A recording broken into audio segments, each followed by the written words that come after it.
Railway পশ্চিমাঞ্চলের general manager উনি আমাদের একজন সেক্রেটারির একটা বার্তা নিয়ে আসছিলেন। ওই রেলওয়ে মন্ত্রণালয়ের সেক্রেটারি বার্তাটা কি ছিল যে পিএসসি নাকি মিটিংয়ে বসছে 9টার সময় এবং সেই মিটিংটা ছাত্রদের পক্ষে পজিটিভ সাইন আসবে।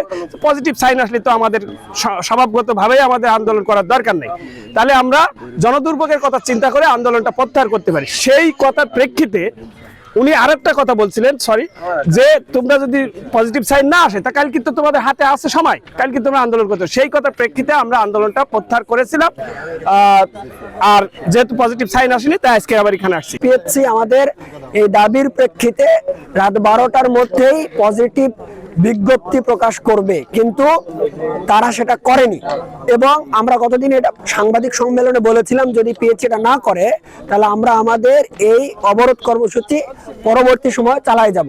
এবং যেহেতু পিএসসি এখন পর্যন্ত এই নিয়ে কোনো রকম পজিটিভ কোনো কিছু সাইন দেখায়নি, সুতরাং আজকে আমরা আমাদের অবরোধ কর্মসূচি আবারও শুরু করেছি। আমরা কালকে বিকাল 3টা থেকে রাত 10:30 পর্যন্ত প্রায় 7.5 ঘন্টার বেশি সময় অবরুদ্ধ রাখি রাজশাহী বিশ্ববিদ্যালয় স্টেশন থেকে।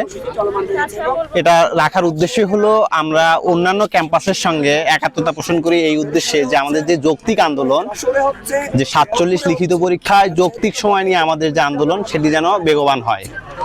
কালকে অনেক প্রতিশ্রুতি দেওয়া সত্ত্বেও এখনো পর্যন্ত কোনো প্রতিশ্রুতির বাস্তবায়ন আমরা দেখিনি। বাংলাদেশ রেলওয়ের পশ্চিমাঞ্চলের যে এজিএম স্যার তিনি স্বয়ং এসেছিলেন আমাদের এই কর্মস্থলে, আমাদের যে অবরোধ অবস্থা আমরা যে দিয়ে রাখছি সেখানে, কিন্তু তারপরেও ওনার আশ্বাসে আমরা এখানে ছেড়ে দেই। কিন্তু এখনো পর্যন্ত পিএসসি থেকে বা সরকারি ঊর্ধ্বতন কোনো মহল থেকে আমরা এখনো পর্যন্ত কোনো সমাধানের কোনো দিক নির্দেশনা পাইনি।